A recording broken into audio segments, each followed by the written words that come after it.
안녕하세요. 이승만 포럼 회원분들 그리고 뉴데일리 TV 구독자님들, 오늘도 다시 이승만 포럼 강의를 시작합니다. 저는 K콘스쿨이라는 데서 보수주의에 대해서 강의하고 있는 황성준이라고 합니다. 오늘은 바로 이승만 대통령의 그 공화주의, 이 정신이 무엇인가, 그리고 왜 현재에 와서 이승만 대통령의 공화주의 정신이 회복돼야 되는가, 이 점을 갖다가 여러분과 함께 대화를 나누는 시간으로 가져보겠습니다. 먼저 지금 이 문제를 생각해 봐야 돼요. 한국에서는 전부 민주주의 그러면 굉장히 다 좋아해요. 물론 민주주의 좋은 겁니다. 근데 제가 말장난 같지만 한 가지 생각해 봐야죠. 장미꽃은 아름답죠. 그렇지만 아름다운 게 모두 장미꽃은 아닙니다. 근데 지금 한국에서는 민주주의가 좋다는 당연한 명제 속에서 좋은 것은 다 민주주의라고 하면서 이렇게 해석하면서 민주주의가 아무것도 아닌 것으로 만들어버리는 경향이 있습니다. 그 다음에 제가 조금 건방지지만 영어를 좀 사용하겠습니다. 왜냐하면 우리가 이 민주주의니 자유니 이런 말들이 사실 이 동양에서 나온 개념보다는 서양에서 나오다 보니까 번역어인 경우가 많죠. 근데 그 번역을 하는 속에서 뉘앙스 차이가 있습니다. 자, 대표적인 게 우리 민주주의입니다. 자, 민주주의가 영어로 뭐죠? 진짜 요즘에 대단하더라고요. 저희 때는 중학교 나가야지 겨우 ABC 배우기 시작했는데 요즘은 유치원 학생들도 영어를 하고, 데모크라시라는 말이 민주주의라는 것은 요즘에 진짜 초등학생들도 다 알더라고요. 그런데요, 재밌는 현상 못 느끼십니까? 우리가 무슨 주의하려면 소셜리즘, 캐피탈리즘, 이즘이죠. 근데 민주주의는 이즘이 아니라 데모크라시입니다. 그런데 민주주의라고 번역됐는데, 요 말은 약간의 초창기 개화기, 특히 일본에서 번역을 할 때 조금 오역이 아닌가 싶습니다. 정확하게 말하면 영어에서 데모크라시라고 하는 것은 민주체제 혹은 민주정으로 번역해야 된다는 거죠. 이 말씀은 뭐냐면 이념이라기보다는 하나의 정치체제를 말하는 겁니다. 근데 왜 이 말을 얘기하냐면요, 화면에서 한번 보시면 되겠지만 민주주의라고 하는 말이 두 가지가 있을 수가 있습니다. 하나는 우리가 흔히 민주주의라고 하는 데모크라시. 다시 말씀드리면 이것은 민주주의라기보다는 정확한 의미는 민주체제에 가까운 말이고, 아마 일반인 분들은 잘 모르실 수 있지만 정치 철학을 하시거나 정치 사상을 하는 쪽에서는 이미 보편화되고 있는 개념인데요, 데모크라티즘이라는 게 있습니다. 그야말로 민주주의입니다. 그걸 더 갖다가 일반 민주주의랑 구별하려고 민주만능주의라고 번역하는 분도 있는데, 일단은 저는 여기서 데모크라시와 데모크라티즘이라는 두 개의 개념이 있고, 전자는 하나의 체제를 가리킨다면 후자는 특정한 정치 이념을 가리킨다라고 말씀드리면서 시작하겠습니다. 자, 한때 우리 민주를 갈망했습니다. 좀 권위주의적인 체제가 있었고 권위주의의 문제가 있었죠. 물론 여기에서는 다양한 생각이 있겠습니다만은 민주화가 됐습니다. 그런데 이 민주화만 되면 문제가 해결되는가? 그다음에 모든 분야가 다 민주화되는가? 한번 생각해 볼 필요가 있습니다. 자, 가족의 민주화. 물론 아버지가 지나치게 권위주의적이고 고압적이고 이 자녀들을 갖다가 이끌어 나가는 문제가 있고, 그런 속에서 약간의 민주적인 요소를 가미할 필요는 있다고 생각합니다만은, 과연 모든 가정이 지금 정치체제에서 말하는 그 민주체제로 운영되는 것이 올바른가?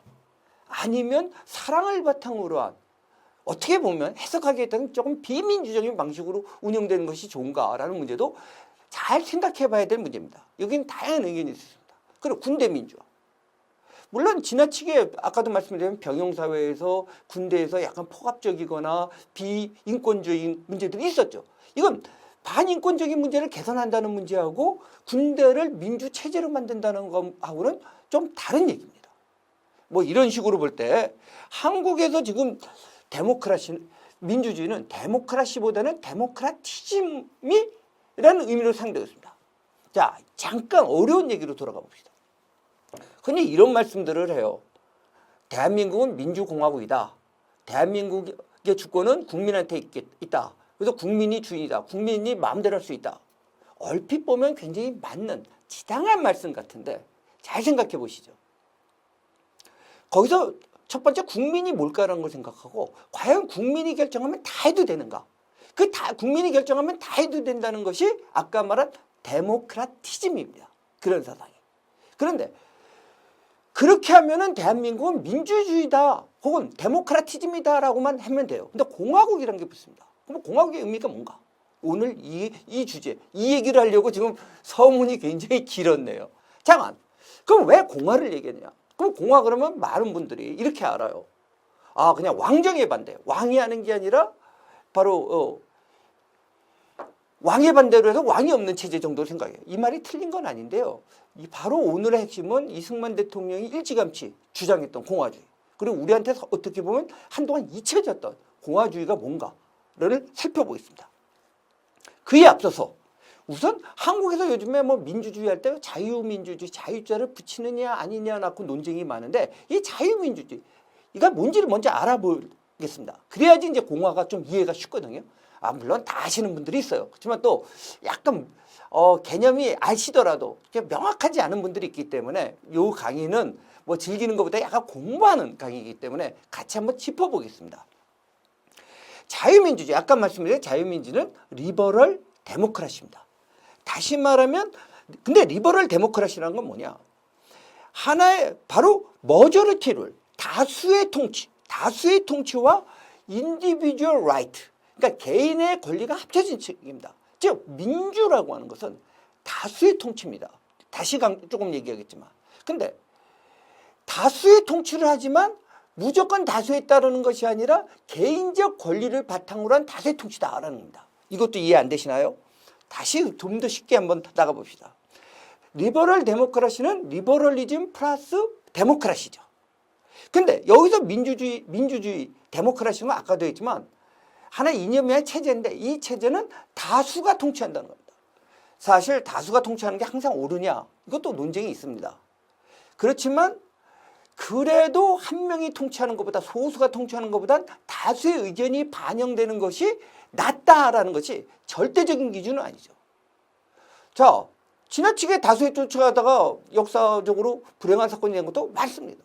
그러면 여기서 자유주의는 뭐냐? 자유주의 그러면 한국에서는 이렇게 생각들 많이 해요. 뭐 남한테 해를 끼치지 않고 내 멋대로 할 수 있는 거. 뭐 이게 굳이 틀렸다고는 말씀드리지 않겠지만 여기서 자유민주주의라고 나온 개념은 뭐냐면은 현재 나온 것보다는 주로 한 18세기 정도 영국에서 정립된 개념입니다. 근데 영국에서의 당시에 자유주의라고 하는 것은 요즘에 말하는 자유주의하고는 조금 개념이 다르죠. 이때 자유주의라는 것은 바로 개인의 권리를 강조하는 클래시컬 리버럴리즘, 고전적 자유주의라고 하죠. 이 고전적 자유주의의 가장 기본 틀은 뭐냐면 자료화면에서 보실 수 있겠지만 헌정적 자유주의입니다. 즉 컨스티튜셔널 리버럴리즘. 여기서 헌정적이라 하는 것은요. 요 얘기는 한번 아시는 분은 뭐 뻔한 얘기지만 모르시는 분은 정확하게 한번 들으셔야 하는데 법의 지배를 의미합니다. 법이 지배한다는 거예요. 우리 법치라 그러면요. 법률 잘 지킨다. 이렇게 하는데요. 한국 사람들은 거기에 대한 정서가 없어요. 왜? 법을 지키면 손해라는 느낌도 있었어요. 옛날에 법은 누가 만들었죠? 그냥 왕이 만듭니다. 근데 일제시대 일본에서 줬어요. 그러니까 법을 잘 지키는 건 순종적인 국민을 만드는 건가 아닌가 이 정도로 생각하는 경우들이 많아요. 근데 그래서 두 가지 얘기는요. 이게 한국말로 번역하기 힘든데 법에 의한 지배와 법을 통한 지배가 있는데 영어로 더 룰 오브 로가 있고 더 룰 바이 로가 있어요. 근데 우리는 법치를 후자 더 룰 바이 로 생각을 많이 해요. 그건 법에 의한 통치예요. 그건 무슨 소리냐? 아니 뭐 그냥 법 만들어서 지키려는 겁니다. 그거는 이 동양에도 많이 있었습니다. 저 법가 사상도 있고 그런데요. 생각해 보세요. 지금부터 법치를 더 룰 바이 로라고 그러고 이런 법을 만들었다고 봅시다. 여기 시청하시는 분들은 이 황성준 강사한테 매달 100만 원씩 낸다. 안 내면은 사형이다. 여러분 그 법치 지키겠습니까? 이거는 더 룰 오브로가 아니라 더 룰 바이로입니다. 즉 여기서 왜 더 룰 오브로 보냐면요. 약간 영어 문법 생각해 봅시다. 영어에서 이 오브를 뭐라고 하죠? 주격의 오브라고 하죠. 즉 법이 통치하는 겁니다. 인간이 통치하는 게 아니에요. 근데 이 동양적 사고에서는 굉장히 성군이 내려와서 문제를 해결해 주길 바라는 게 있어요. 즉 다시 말해서 대통령을 뽑는 것이 아니라 아주 착한 왕을 뽑는 그런 경향이 있는데 법치는 그게 아닙니다. 법의 시스템에 의해서 움직이는 겁니다. 그렇기 때문에 인치에 반대말입니다.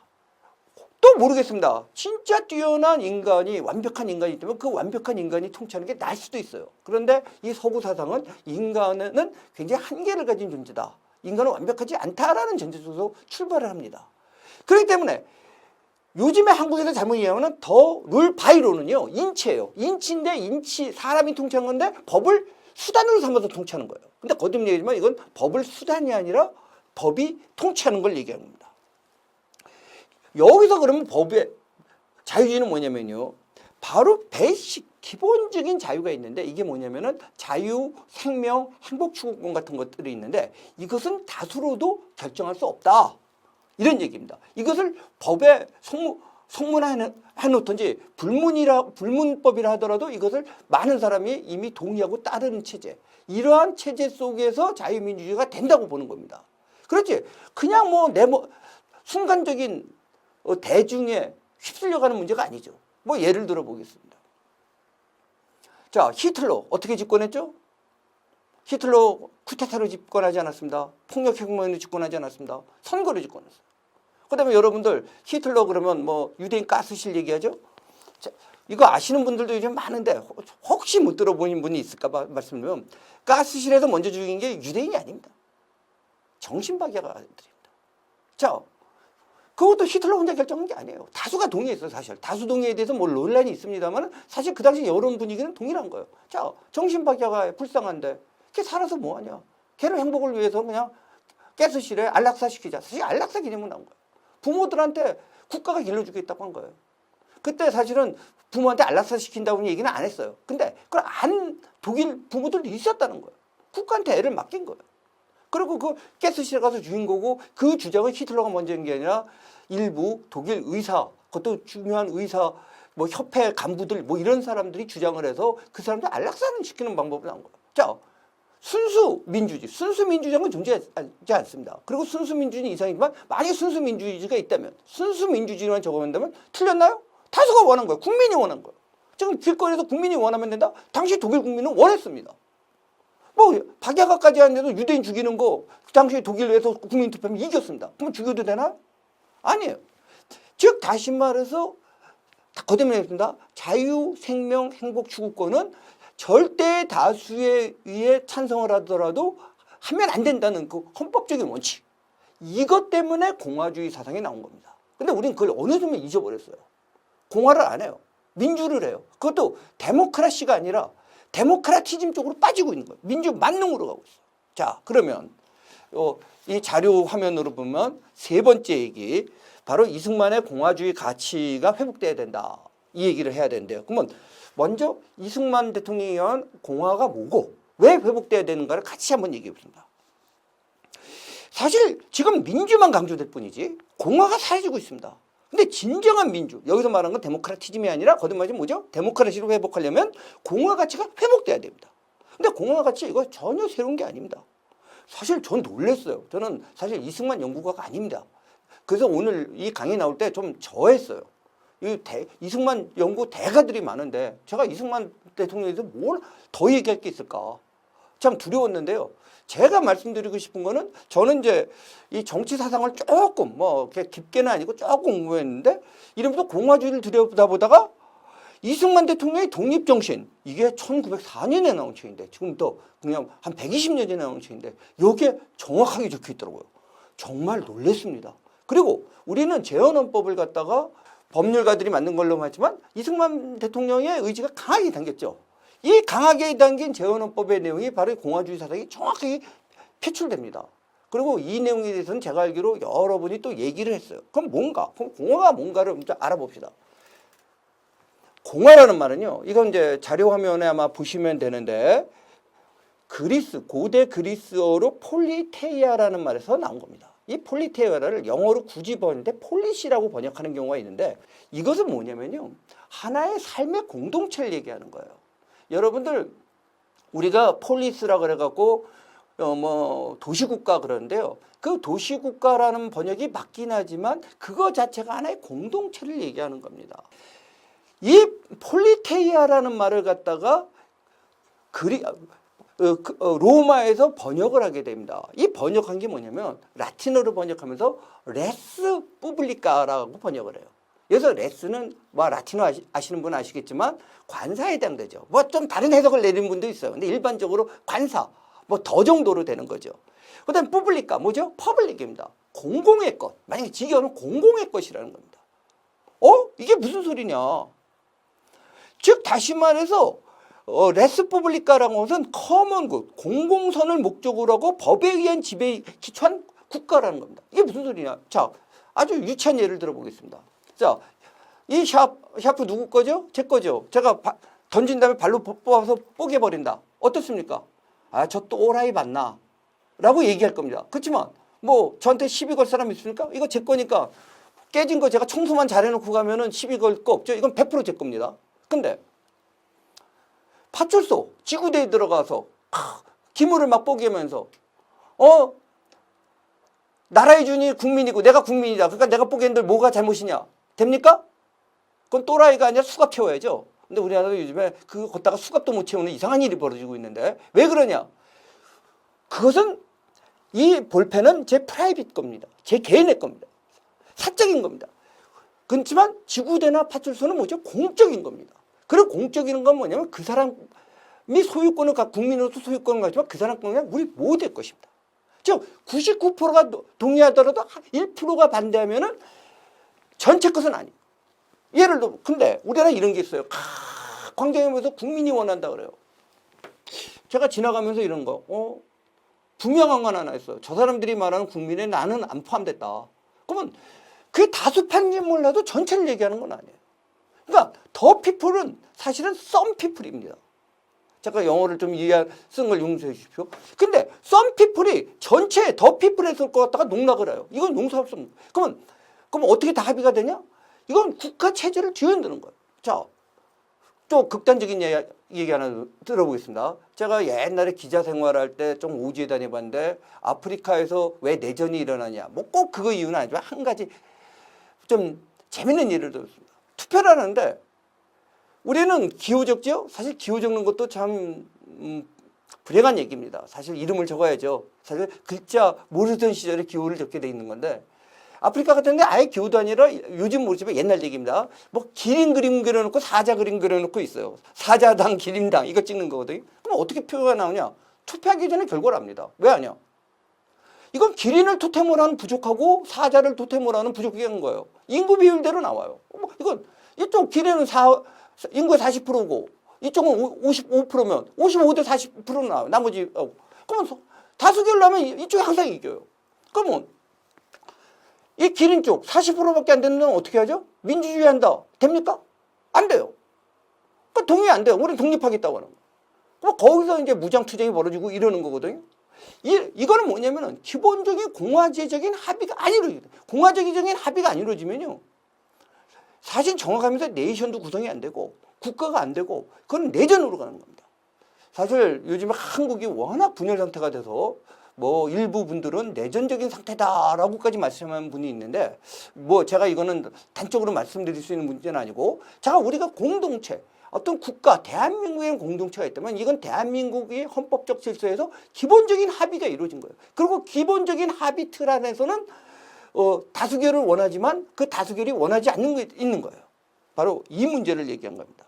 그래서 이러면서 레스 푸블리카라는 것이 만들어지는데 즉 다시 말해서 이건 민주주의를 하지만 헌정적 민주주의를 한다. 그리고 이것은 사실은 믹스트 레짐입니다. 이건 좀 어려운 얘기지만 사실 아리스토텔레스라든지 이런 사람들은 순수 민주주의는 불가능하거나 오히려 타락된 형태로 봤습니다. 민주주의 원칙을 따르지만 이러한 공화적인 원칙 혹은 심지어는 과두제적인 원칙이 가미된 이 믹스트 레짐을 이상적인 걸로 보고 이것이 민주공화국이다 된 겁니다. 그래서 자료 화면에 보지만 있을 텐데요. 믹스트 레짐이라고 하는 것은 아리스토텔레스는 즉 선출된 가버먼트와 컨스티튜셔널 로 그다음 라이트 이것이 결합된 겁니다. 참 어려운 얘기죠. 근데 이 어려운 거를 우리는 잠깐 1948년에 만들고 6.25 때 지켜나가고 지금까지 하면서 왔습니다. 물론 완벽하진 않습니다. 세상에 완벽한 건 없지만 이런 식으로 간 겁니다. 근데 지금에 와서 어느덧 이 공화를 잃어버리고 전부 민주만을 얘기하는 그런 세상이 된 겁니다. 지금 이제 대한민국에서 건국 논쟁도 붙습니다만은 바로 이제 건국이냐 아니냐 핵심 중에 하나는 단 조선과의 연관성 문제죠. 즉 대한민국을 그냥 조선에서 연결시켰다가 잠시 일본한테 강점됐다가 다시 회복한 걸로 보는 거냐, 아니면 혈통적 문화적으로는 연결되지만 조선과 상당히 단절된 걸로 보느냐라는 관점입니다. 3.1 독립운동, 3.1 운동에서 상해 임시정부를 교훈을 본다. 사실 이거는 또 하나의 또 다른 차원의 논쟁이고요. 근본은 거기 깔려 있는데, 바로 이승만 대통령이 이런 엄청난 민주공화제를 만들자라고 해서 한성 감옥에서 1999년 1월부터 1904년 8월까지 한성 감옥에 계셨죠. 다시 한번 강조하면요, 공화 없는 민주주의는 다수 독재로 흐를 수 있습니다. 더 나아가서 이 다수 독재는 전체주의로 갈 수 있습니다. 바로 인민민주주의가 그렇습니다. 그들이 조선민주주의 인민공화국이라고 하죠. 거기서 공화국은 전혀 다른 의미입니다. 인민의 이름으로 민주독재를 합니다. 이건 제 말이 아니라 인민독재라고 하는 말은 북한에서도 공식적으로 쓰는 말이고요. 그래서 플로레타 독재가 얘기하는 겁니다. 다수의 독재를 얘기하는 겁니다. 그러니까 더 피플이 원한다면 다 하겠다는 거예요. 근데 사실 더 피플이 원하는지도 사실 분명하지 않죠. 일시적인 충동일 경우가 있고요. 더 피플이 사실은 조작됐을 가능성이 많아요. 어쨌든 간에 설령 다수파 하더라도 그것은 더 피플이 아니라 아까 말한 뭐다? 썸 피플입니다. 근데 썸 피플이 모든 것을 휘두를 수 없습니다. 극단적인 바로 대표적인 예가 스탈린 체제와 히틀러 체제입니다. 히틀러야말로 인민의 이름으로, 더 피플의 이름으로, 민중의 이름으로 바로 통치를 했고 권력을 잡았습니다. 히틀러가 얼마나 인민의 아부를 했냐고요? 이거 모르시는 분 많은데요. 히틀러가 스탈린그라드 전투에서 질 때까지 국민 총동원령을 안 내렸습니다. 영국만 해도 바로 프랑스가 망하니까 국민 총동원령을 내렸는데 히틀러는 안 해요. 그걸 총동원령을 하지 않으니까 히틀러가 왜 반대하냐면요, 독일 국민이 싫어한다. 사실 독일 국민, 베를린에 있는 사람들은요, 스탈린그라드에서 지기 전까지는 그냥 미국에서 요즘에 저 이라크나 파병 간 것처럼 아들이 전쟁터 나가 있으면 모를까? 전쟁하는 것도 잘 의식을 못했다는 거예요. 히틀러가 그 국민 총동원령을 하는 걸 두려워할 정도로 굉장히 이 국민, 인민 혹은 민중한테 아부하는 짓까지 합니다. 자, 이건 또 다른 주제니까요. 자, 참고 자료에서 이거 한번 보고 넘어가죠. 제가 화면에 아마 띄워주실 텐데, 이게 1999년 8월 17일 대한제국이 공포한 국제입니다. 사실 말해서 국제라고 하지만 이게 당시에 대한제국의 헌법입니다. 물론 이거조차도 사실 만들 생각이 별로 없었는데, 바로 이승만 대통령, 그다음에 서재필 박사 이런 독립협회에서 강하게 헌법을 만들자고 하니까 좀 마지 못해서 만든 겁니다. 자, 대목을 한번 보죠. 대한국은 제1조, 대한국은 세계 만방에 공인된 바 자주 독립해온 뭐라고 그러죠? 제국인이라 라고 나와요. 자, 제국까지는 그렇다 쳐 잊어보십시오. 대한제국의 정치는 뭐 쭉 생략하고 제가 궁금해처럼 전제 정치다. 대한국 대황제께 없어서는 무한한 군권을 향해 없으며, 그 다음에 4조 보면 신민의 도리를 잃은 자로 인정한다면서 신민, 국민이 아닙니다. 신민으로 알 수 있습니다. 그 다음에 6조 보면요, 대황제께 없어서는 법률을 제정하옵시고, 법률도 자기 마음대로 제정합니다. 그래서 차분히 이 자료뿐만 아니라 이 국제를 한번 보십시오. 이게 바로 그 당시 체제입니다. 근데 제가 두려워하는 거는 지금 우리가 대한민국이라고 하면서 이 대한제국으로 가는 게 아닌가. 다만 이 대한제국 황제를 직접 투표라는 형태로 뽑는 것이 아닌가. 자, 우리 요즘에 뭐 제한된 정부 얘기해요. 제한된 정부를 한번 생각해 봅시다. 옛날 사또 얼마나 권력제입니까? 상권 다 갖고 있었죠. 네 죄는 네가 알렸다. 그죠? 요즘에 웬만큼 먹고 사시는 분들, 뭐 자기 동네 구청장이 그렇게 무섭다는 분 아니죠? 또 구청장 우리가 존경해 줘야 되죠. 그죠? 구청장이 모든 우리의 운명을 지고 있는 거 아니죠? 우리는 각자 살아가는 거고 구청장은 한 일부를 맡아서 하는 겁니다. 근데 지금 이런 경우도 있어요. 정치인들이 국민한테 행복을 주려고 해요. 정치인이 모든 걸 다 하려고 해요. 뭐 어딜 보니까 뭐 당신의 운명을 결정할 사람을 뽑는 거래요. 아니 왜? 정치인이? 그다음에 정치인이 경제까지 다 해요. 뭐 경제인들의 잘잘못에 논쟁 안 하겠습니다. 뭐 문제가 있지만 경제인들 뭐 인류가 아니라고 하시는 분 있으면 오케이, 1위는 됩니다. 세계적인 수준. 근데 우리한 정치인들 몇 위죠? 죄송하지만 사류 오류거든요. 사류 오류가 이류를 욕하고 있는 거예요. 그러면서 자기네들이 그것까지 다 한다고 하는 거예요. 그 뽑히기만 하면 다 해요. 이게 아까 말한 데모크라시가 아닙니다. 민주정이 아닙니다. 데모크라시. 그러면서 그냥 박수치고 열광하는 대중. 아까 했지만 전체 국민이 아니라 some people의 열광적인 지지 속에서 이런 일이 벌어지고 있는 거예요. 거기에 비해서 대한민국 헌법, 이건 뭐 재헌헌법을 인용해 오려고 하다가 사실 재헌헌법의 내용이 그대로 단언하지만 이 부분이 오죠. 대한민국은 민주공화국입니다. 거듭 얘기하지만 대한민국은 민주주의가 아니라 민주공화국입니다. 그 다음에 두 번째, 대한민국의 영토는 한반도와 그 부속도서랍니다. 근데 참 재미있게요. 요즘에 분명히 헌법에 이렇게 나와 있는데 이 헌법 조항을 안 지켜요. 그러면 위헌입니다. 반헌법입니다. 반헌법은 뭐죠? 좀 말이 거치는 건 이건 대역죄라고 하죠. 그 다음에 4조. 대한민국은 통일을 지향하고 자유민주주의 기본 질서여야 한다. 자유민주주의입니다. 이 민주주의, 인민민주주의 아닙니다. 그리고 우리는 행복을 추구할 권리를 가져요. 우리가 행복권과 행복추구권을 정확히 이해해야 됩니다. 아니, 저는 국민한테 행복을 주겠습니다. 그래요. 전 그 말 들으면요, 이 공화주의자로서 몸이 떨립니다. 아니, 정치인이, 심지어 대통령이 나한테 어떻게 행복을 줘? 행복이 뭔데? 그 사람이 생각하는 행복과 내가 행복이 같아? 그 다음에 그 사람이 행복을 어떻게 주는 건데? 만약에 행복을 줄 수 있다면 누구죠? 그건 신입니다. 지가 신이 되겠다는 거예요. 그러면 행복을 데피니션하는 거예요. 행복을 주려면 행복이 뭔지 알아야 되는데 제가 느끼는 행복하고 A라는 사람이 느끼는 행복하고 B라는 사람도 달라요. 그럼 행복을 주기 위해서 너는 나한테 다 갖다 바쳐라. 그러면 내가 바친 걸 내가 행복을 주면서 내가 나눠주겠다는 거거든요. 이거 진짜 무시무시한 사고입니다. 민주공화제에서는 행복을 정치인이 줄 수 있다고 믿지 않습니다. 다만 정치가 보장하는 건 행복을 추구할 권리를 갖는 겁니다. 각자가 행복을 추구하는 거고요. 그래서 행복을 얻을 수도 있고 심지어는 못 얻을 수도 있습니다. 그렇지만 내가 추구하는 행복을 내가 할 수 있다는 그 추구할 수 있는 행복 추구권을 준 거지 행복권을 주는 게 아닙니다. 근데 우리는 지금 뭐 소위 말하는 좌익뿐만 아니라 우익 인사들도 뭐 굉장히 국가가 행복을 줘야 된다는 그러한 인식이 있습니다. 그 다음에 11조. 국민은 법 앞에 평등합니다. 법치입니다. 자, 왜 상권 분립이 될까요? 상권 분립이 말장난이 상권 분립이 아닙니다. 만약에 한 사람이 법을 만들고 법을 해석하고 법을 집행하면 아까 말했지만 법의 지배가 아닙니다. 근데 누가 법이냐는 것이 불분명하기 때문에 이건 일단 나누는 겁니다. 법을 만든 사람과 법을 집행하는 사람과 법을 해석하는 사람과 옛날에 사또 어땠죠? 내가 법이야. 옛날 왕이 내가 법이야. 내가 법 만들고 마음대로. 그게 아니라 왕은 그런데 서구에서는 왕도 법을 지켜야 되는 거죠. 마그나카르타 정신이 그거죠.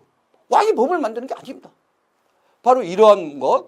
그다음에 입니다. 마지막으로 이 문제만 한번 같이 생각해보고 끝내보도록 하겠습니다. 그러면 이승만 정권은 반민주 체제였냐, 반공화주의였느냐 이런 얘기를 하면 이런 질문들도 이제 이승만이 말로는 뭐 민주공화제라고 했는지 모르지만 이승만 자체가 민주공화제를 못하지 않았느냐. 근데 이 생각을 해보십시오. 당시에 토대가 굉장히 취약하고 불천저한 부분이 많았습니다. 그렇지만 대한민국은 다른 형태에서 자유민주공화국으로 발전한 것이 아니라 애초부터 자유민주공화국으로 출발했습니다. 자, 어린 갓난아기를 생각해보세요. 사람은 두 발로 걸어다닌다면 뛰어다니죠. 갓난아기 뛰어다닙니까? 못 뛰어요. 맨 처음에 걷지도 못해요. 심지어는 이게 돌지도 못하죠. 그렇지만 그 사람은 애초에 사람으로 태어났죠.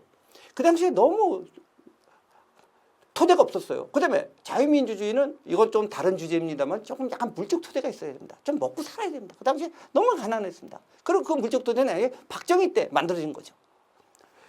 그리고 이승만 대통령이 요즘도 이해 못하는 사상인데 진짜 이승만 대통령이 갑갑했을 것 같아요. 이거 이해 잘 못했거든요. 소수의 선각자들 빼놓고. 이런 속에 있지만 이 재헌헌법 내용을 보십시오. 재헌헌법은 이걸로 만들어졌습니다. 우리 전쟁 중에도 선거를 한 나라입니다. 자, 여성창조권만 될게요. 지금 일반적이죠. 여성창조권 그 서구민주주의의 선발주자는 영국이 언제 하죠? 1928년에 납니다. 영국은 그래도 빨리 하죠. 프랑스 언제부터예요? 1946년부터 합니다. 프랑스 민주주의 우리 그렇게 자랑하죠. 프랑스 솔직히 말해서 제대로 된 민주공화국 2차 세계대전 이후에 난 프랑스도 합니다. 심지어 저도 이거 최근에 알고 놀랐는데 스위스는요 여성참조권이 1971년에 시작됐더라고요. 놀랐어요. 쿠웨이트 같은 일부 아랍권은요 2005년에나 돼서 여성 창조권이 주어집니다. 한국이요 1948년부터 주어집니다. 굉장히 혁명적입니다. 물론 당시 불철저한 거 많아요. 어려운 거 많아요. 그런데 바로 그 불철저하지만 이 형태가 만들어지니까 이거를 신생 대한민국, 신생 민주공화국을 파괴하려는 게 뭐죠? 그게 6.25 전쟁입니다. 누구는 이런 소리를 해요. 내전이었다고. 안에서 싸우다가. 그런 속성이 전혀 없는 거 아니지만요. 가만히 보세요. 제주 4.3에서 여순에서 갔던 것이 이미 49년 말이면은 조용해집니다. 거꾸로 내부적인 문제가 점점 조용해지니까 김일성이 무력 남침을 결심합니다. 사실 스탈린도 역사 논쟁이 약간 있습니다만은 김일성이 무력 남침하는 건 49년까지만 해도 조금 반대합니다. 잘못하면은 미국이 너무 빨리 개입하지만 1950년에 합니다. 왜 그럴까요? 바로 이 신생 대한민국이 이제 뒤틀기를 하다가 이제 기어다니면서 일어나려고 하는 거예요. 그러니까 일어나지 못할 때 쳐버리려고 친 겁니다. 물론 제 해석이 일편적이다. 혹시 뭐 그럴 수도 있지만 하나의 문제차기 제기로 들어주시면 되고요. 4.19 얘기예요. 4.19에서 이념은 물론 요즘 와서 4.19 혁명에서 굉장히 좌익 혁명이 전투처럼 해석하는 경우가 있지만 뭐 그런 요소가 항상 전혀 안 끼는 거지만 4.19는요. 바로 이승만 대통령이 추구했던 자유민주주의, 민주공화정을 완성하는 운동입니다. 4.19를 주도한 세대가 누구냐면요. 뭐 온 국민이 있지만 가장 맨 처음에 불을 거친 거는 뭐 고대 4.18 학생운동이라든지 서울대 물리대 4.19 선언이라든지 이 세대가 누굽니까? 바로 대학학번 따져보면 대학번은 58학번들이거든요. 39년생입니다. 이 39년생의 특징이 뭔지 아십니까? 처음으로 한글 교육으로 초등학교 때부터 배운 사람들입니다. 그전에 일제교육 소학교를 됐다. 그리고 이분들이 급하게 만들어진 그 당시 사회교과서는요. 약간 엉성하지만 일제교육을 시킬 수 없기 때문에 빨리 미국에 있는 책을 갖고 와서 미국 교과서를 배워요. 그래서 이 조지 워싱턴, 링컨 이 세대의 특징은 조지 워싱턴, 링컨을 배우고 있다는 세대. 그래서 이승만 대통령이 자꾸 그 얘기를 해요. 근데 이거예요. 그래서 저는 이들은 뭐라고 보냐면 이승만의 키즈다. 이승만의 아이들이다. 아니 이거예요. 아버지가 분명히 이게 자유민주주의라고 얘기했는데 아버지는 왜 잘 못해요? 물론 이승만 대통령 하려고 했지만 그 당시 아까도 말씀 물적 토대, 사상적 토대 허약했기 때문에 좀 불안정한 게 많았어요. 근데 이들은 좀 더 완성된 걸 요구한 거예요. 그래서 4.19가 일어나고 이렇게 돼서 발전된 건데 이걸 갖다가 일거에 뭐 이승만은 단순한 독재자다라고 얘기해서는 안 된다. 뿐만 아니라 오히려 이승만 대통령은 굉장히 지금의 오늘날의 번영을 가져온 자유민주주의 체제, 민주공화국의 정신을 했고 오히려 안타까운 게 어느 정도 민주화가 된 다음에 거꾸로 이 공화주의 정신을 잃어버리면서 지나치게 민주화 중심의 폭주로 가고 있다. 민주화 좋지만 심지어는 전 그거 안타까웠어요. 일부에서는 민주화라는 말이 비꼬는 말로도 인터넷에서 좀 사용되는 걸 봤어요. 뭐 또 그렇게 사용하는 분들을 제가 비판하려고 하는 거 아닌데 뭐 여러 가지인데 그런 분들이 나타났다는 게 뭐냐면 그 정도로 민주화라는 말이 또 왜곡적인 말로 사용되기 시작한 거예요. 근데 그러한 제대로 된 민주의 이념이 되려면 공화주의와 결합해야 된다. 바로 이 말씀을 드리면서 오늘 좀 두서없는 말이었는데요. 제 얘기를 끝내도록 하겠습니다. 네, 감사합니다.